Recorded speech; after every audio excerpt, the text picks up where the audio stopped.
සුබම සුබ දවසක් ආදරණීය යාළුවෝ හැමෝටම අදත් ගොඩාක් ආදරෙන් පිළිගන්නවා මගේ ලයිෆ් විත් නෙමු YouTube channel එකට. ඉතින් ඔයාලා හැමෝම හොඳින් නේද? ඔන්න අදත් අරගෙන ආවේ ගෙවුණු සතියන්තයේ ඉරිදා දවසේ මගේ විශේෂ සිදුවීම් ටික. ඉතින් මම උදේ දවල්ටත් එක්කම උයනවනේ. අද මම කෙලවල්ල මාළු හදලා වට්ටක්කා හදලා වට්ටක්කා කිරට හදලා රැට ගන්න සුප් එකක් හදාගන්න තමයි හදන්නේ. කෑම කන වෙලාව ලං වෙලා මැල්ලුමක් හදාගන්නවා. මොකද දැන් වත්තේ නැවුම්මමට කදා ගන්න පුළුවන් පලා වර්ග තියෙනවනේ.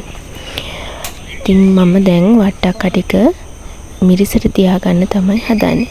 මිරිසට කිව්වට අපි භාෂාව හසුරවනකොට මිරිස් දාන්නේ නැහැ.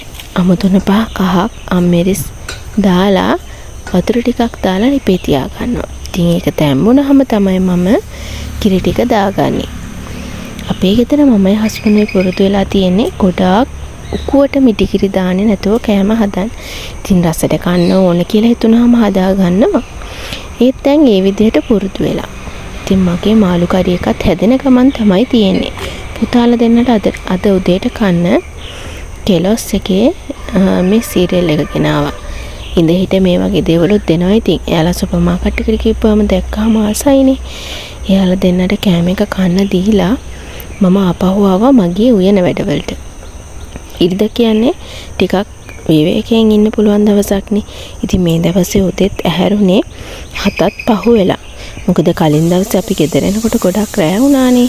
ඉතින් මම දැන් මේ චිකන් එක සුද්ධ කරගත්ත එකකින් තිබ්බේවා දාලා රැට ගන්න සුප් එකක් හදලා තියන තමයි හදන්නේ. මේ විදිහට හදලා තියලා ආපහු අපිට අවශ්‍ය ප්‍රමාණයට වතුර දාලා රත් කරලා ගත්තාම ගොඩාක් රසයි. මේක අවශ්‍ය නම් බ්ලෙන්ඩ් කරලා ඒකට අවශ්‍ය ප්‍රමාණයට දාලා ගන්නත් පුළුවන්. එහෙම නැතිනම් මෙහෙම කෑලි තියෙන විදිහට හදා ගන්නත් පුළුවන්. ඉතින් ඔන්න ඒ දෙන්නට මදි වෙලා ආයෙත් ඇවිල්ලා ඉල්ලනවා. එක්කෙනෙකුට කිරි ගොඩක් දාලා උනේලු. මේක අර චොක්ලට් එක වගේ එක දිය වුණාම එයාලා හරි කැමතිනේ ඒ ෆ්ලේවර් එකට. ඉතින් ඔන්න ඔය විදිහට තමයි ජීවිතේ ගෙවෙන්නේ. එක එක දවස් විවිධාකාර විදිහට ගෙවෙනවානේ. ඉතින් මේ විවිධාකාර විදිහට ගෙවෙන ජීවිතවලට අපි හැඩ ගැහෙන්න ඕන. ඉතින් මේ ගෙවෙන ජීවිතේ ගොඩාක් විවිධාකාර දේවල් වලට වෙනස් වීම් වලට මුහුණ දෙන ගමන් තමයි මමත් ඉන්නේ. ඉතින් මේ හැම දෙයකටම මුහුණ දෙන්න මානසික නිදහස, මානසික සතුට මේ හැම දෙයක්ම අපිට අවශ්‍යයි. ඉතින් අඩුවෙන් හිතලා වැඩ කරන්න පුළුවන් නම් ගොඩාක් ලේසි. ඇත්තටම මමත් ගොඩාක් කාලයකට කලින් ඕවර් තින්කින් කරපු කෙනෙක්. දැන් ටික ටික ඒ දේවල් නැති කරගෙන ඉස්සරහට යන්න උත්සාහ කරන කෙනෙක්. හැම දෙයක්ම තනියම කරගන්නකොට හස්බන්ඩ් නැති වෙලාවට හැම දෙයක්ම දරා ගන්න වෙනවනේ. ඉතින් ඒක හරිම අමාරු කාර්යයක්. මොකද පොඩි බබාලා දෙන්නෙකුත් එක්ක ඒ වගේ ජීවිත ගෙවනවා කියන්නෙම ඒක ටිකක් පෙරහැරුම් කාර්යයක්. එහෙම ජීවිත ගෙවන අය ගොඩාක් ඇති. ඉතින් ඔයාලටත් ඒ දේවල් ඒ විදිහට තමන් කැමති විදිහට කරගන්න ලැබෙන්න කියලා හැමෝටම ප්‍රාර්ථනා කරනවා. මේ වල දකින්නේ මම රැට චිකන් එකක් බේක් කරන්න හිතුවා. ඉතින් ඒකට මට කර්ඩ් එකක් ගේන අමතක වුණා. ඉතින් ගෙදර තියෙන යෝගට් වලින් දාලා ඒකේ පැන් රස නැති කරගන්න චුට්ටක් වැඩිපුර ගම්මිරිස් දැම්මා. මේකට හදන වෙලාවේ මේකට පොල් තෙල් ටිකක් දාන්න අමතක වුණා. පොල් තෙල් හරි ඔලිව් ඔයිල් හරි බටර් හරි මොන හරි දෙයක් දැම්මනම් හොඳයි. නමුත් මට ඒක අමතක වුණාට මේකේ රසයේ නම් වෙනසක් තිබුණේ නැහැ. වෙනදටත් වඩා ලොකු රසයක් තිබුණා. මොකද චිකන් වල තෙල් ගතියක් තියෙනවනේ. ඉතින් මම ඒකට සෝයා සෝස්, තක්කාලි සෝස්, ඒ වගේම 3-5 කුඩු ටිකක් මිරිස් කුඩු, ගම් මිරිස් කුඩුලු ඒ හැම දෙයක්ම දාලා මැරිනේට් වෙන්න තියලා තිබ්බා. මැරිනේට් වුණාම ගොඩාක් රසයිනේ. ඉතින් පැයකට දෙකකට වඩා මැරිනේට් කරගන්න පුළුවන් නම් ඒක ගොඩාක් රසයි. ඉතින් සුප් එකත් එළවලු ටික ඔක්කොම තැම්බිලා තියෙන්නේ. ඉතින් ඒකත් වහලා තියලා උයපු භාජන ටිකත් සේරම සෝදගත්තා. ඉතින් දැන් මගේ කුස්සියේ තියෙන්නේ මෙන්න මේ වගේ. තාම මේක හරියට රිපෙයාර් කරගන්න ඇත්තටම බැරි වුණා. මේ තියෙන්නේ මගේ දරලිප. ඉතින් කැම ටික හදලා ඉවර වෙලා ඔක්කොම සෝදලා අස් කරලා පුතාලා දෙන්නව නාවන්න වතුර එකකුත් මම දරලිපේ තියාගත්තා. ඉතින් මෙන්න මේ තියෙන කාවුල් වලින් පොල් ගස් වල අතු වලින් පැනලා වෙන්න ඕනේ මීයෙක් එනවා ගෙට. ඉතින් අපි දෙන්න කලින් දවසේ ඇවිල්ලා ඉඳගෙන ඉන්නකොට ඉස්සරහා හිමීට බැහැලා යනවා. දැක්කා. ඉතින් ඒක හරිම අපි දෙන්නටම හරි අපහසුයි. මොකද අපි හිටපු ගෙදර කිසිම සතෙකුට ඇතුළට එන්න බැරුව සීල් වෙලා තිබුණ ගෙදරක්. අපි කියන්නේ බොක්ස් ටයිප් එකට හදන ගෙවල්. ඒ විදිහට හැදුවම ඇත්තටම පහසුයි. වියදම වැඩි වුණාට ඒක හරිම පහසුවක්. ඉතින් මේ තියෙන මේ ස්පේස් එකට අපි දෙන්න හිතුවා මේ ගෙදර තියෙන වගේ දලක් ගහන්න කියලා. ඉතින් චූඩි පුතාට පුටුවට නගින්න එපා කිව්වා කියලා. එයාට තරහා ගිහින් එයා අඬනවා. ආපහු නැගලා ඉඳගන්න කිව්වට එයා ඒක අහන්නෙත් නැතුව ඒ වෙලේ අඬනවා. ඉතින් දැන් මම මේක දීලා ඉවර වෙලාම එයාව වඩා ගත්තා. ඉතින් දවල් කෑමටත් ළඟ නිසා හාල් ටිකක් තියාගත්තා මම. ඔන්න ඉතින් අවසානෙට දෙන්න තිබුණු මේ පුටු සෙට් එකක් ගෙනියන්න කෙනෙක් ආවා. ඊට පස්සේ ඒ වැඩ ඔක්කොම ඉවර කරලා තව අස් කරගන්න දේවල් කීපයක් තිබුණා. අපි බොක්ස් වල දාලාගෙන ආපු ඒ දේවලුත් අපි දෙන්න අස් කරගෙන ඊට පස්සේ දවල් කෑම කන්න වෙලාවත් හරිය නිසා අද තෙබුකොළ මැල්ලුමක් හදන්න හිතුවා. ඉතින් තෙබුකොළ කියන්නේ දියවැඩියාවට ගොඩක් හොඳ ආහාරයක්. ඉස්සෙල්ලා මට තෙබුකොළ වගේ දේවල් ආහාරයට ගන්න බෑ. මොකද මටම දැනෙනවා ටක් ගාලා මගේ ඇඟේ සීනි ප්‍රමාණය අඩු වෙනවා කියලා. දැන් නම් ඉඳ හිට කනවා. ඉස්සර මට මතකයි ඉස්කෝලේ යන කාලේ මගේ යාළුවෙක්ගේ පත් එකේ තියෙනවා තෙබුකොළ මැල්ලුමයි පරිප්පුයි කරෝල තෙල් දාලා. ඒ බත් එකට මම පුදුමාකාර විදියට ආස කරා. මොකද ඒ තෙබුකොළ මැල්ලුමේ හරි අමුතු කිරි රසක් එනවා. එයාගේ ආච්චි අම්මා තමයි මේ පත් එක හදන්නේ. ඒ කම්බිනේෂන් එක පුදුමාකාර විදිහට පුදුම රසක් තිබුණා.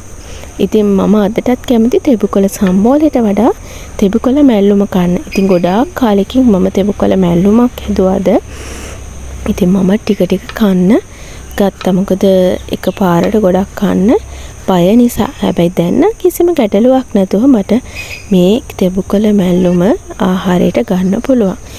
ඉතින් ගාලා තෙල් තිබ්බ පොල් ටිකට තෙබුකොළ ටික දාලා තෙබුකොළ කපපු හැටි ගැන නම් ගොඩක් හිතන්න එපා. මොකද මටත් තාම හොඳට හීනියට ලියා ගන්න හරිම අමාරුයි. එනට අපේ අම්මලා නම් හරිම ලස්සනට හීනියට එකම ප්‍රමාණයට කොළ ටික ලියා ගන්නවා.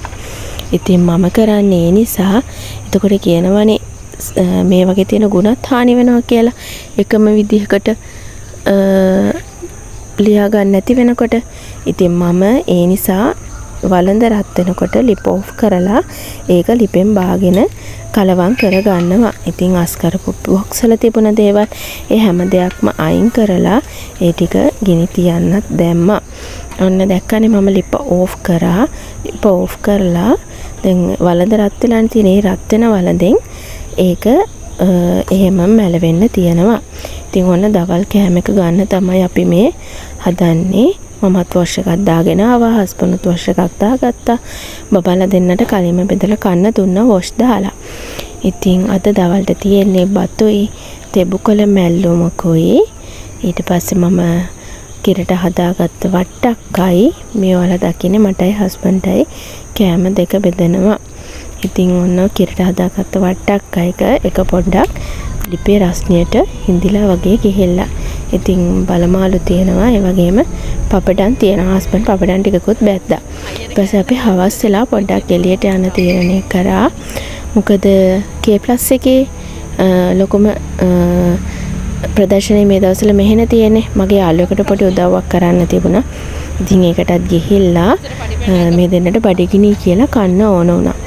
ඉතින් කන්න දෙකුත් අරගෙන දීලා අපි ගියා K+ එකට. ඇත්තට මට නම් ලොකු මිල අඩුවක් තේරුන්නේ නැහැ. වෙනදා මිල ගණන්ම තමයි. ඉතින් මේක මට මතක විදිහට 30 වෙනකන් තියෙනවා. කැමති කෙනෙකුට ඇවිල්ලා ගන්න පුළුවන්. අර මට නම් ගොඩාක් ලොකු සැටිස්ෆැක්ෂන් එකක් නැහැ. මොකද අර වෙනදා ෂෝරූම් එකෙන් ගන්න විදිහටම තමයි බඩු තියෙන්නේ. සමහරු නම් ගොඩක් දේවල් අරගෙන යනවා. මම ගොඩාක් හෙව්වේ නැති නිසාද මන්ද මට නම් හරියට සෙට් උනේ නැහැ බඩු. මොකද මටත් පර්ස් එකක් බෑග් එකක් වගේ දේවල් ගන්න අවශ්‍යතාවය තිබුණත් ඒක මට හරියන විදිහේ දේවල් තිබුණේ නැහැ. මම හිතන්නේ අවුට්ලට් වල අර ඉතුරු වෙන දේවල් වෙන්න ඕන මෙහෙම දාලා තියෙන්නේ. ඉතින් මෙහෙම තිබුණට සේල් කියලා ඒ වගේ මිල ගණනොත් ඒ සාමාන්‍ය දවස්වල තියෙන මිල ගණන්ම තමයි. ඉතින් බොරු කියන්න අවශ්‍ය නැහැනේ. කෙනෙකුට මෙහෙම අඩුවට තියෙනවා එන්න කියලා. ඉතින් අපි දෙන්න නම් සේල් තියෙනකොට මෙහෙම ගිහින් ගන්න කැමතිත් නැහැ. හැබැයි පුතාට ගන්න අවශ්‍යතාවයක් තිබුණ නිසා අපි ගිහින් ගත්තා. ඔන්න ඉතින් අපි ඇවිල්ලා මම හදන්නේ මේ චිකන් ටික බේක් කරගන්න. මගේ බේකින් පේපර්ස් ෆොයිල් හැම දෙයක්ම ඉවර වෙලා. ඉතින් මම බේකින් ට්‍රේ එකට මේ වෙලාවේ කෙසෙල් කොලයක් කපලා තියාගත්තා. ඉතින් චිකන් ටිකත් හොඳට මැරිනේට් වෙලා තිබුණා. අද රෑට ඉතින් චිකන් බේක් කරලා සුප් එකයි අපි රෝස් පාන් අරගෙන ආවා. මේක හරි රස කෑමක්නේ. ඒ වගේම රෑට පිටි ටිකක් අඩුවෙන් කාබෝහයිඩ්‍රේට් ටිකක් අඩුවෙන් ගන්න පුළුවන් නම් හොඳයිනේ. ඉතින් සුප් එකටත් මම අවශ්‍ය ප්‍රමාණයට වතුර දාලා අපේ කෑම එක දැන් ගන්න තමයි හදන්නේ. ඉතින් වෙනදා වගේම අදත් මගේ වීඩියෝ එක කොහොමද අඩුපාඩු මොනවද කියලා කැමති අයට කමෙන්ට් එකක් දාලා කියන්න පුළුවන්. මාත් එක්ක එකතු වෙලා ඉන්න හැමෝටම ගොඩාක් ස්තුතියි. අදට ගිහින් එන්නම්. ආයෙත් ඉක්මනින්ම එන්නම්. ඔයාලා හමු වෙන්න. තෙරුවන් සරණයි.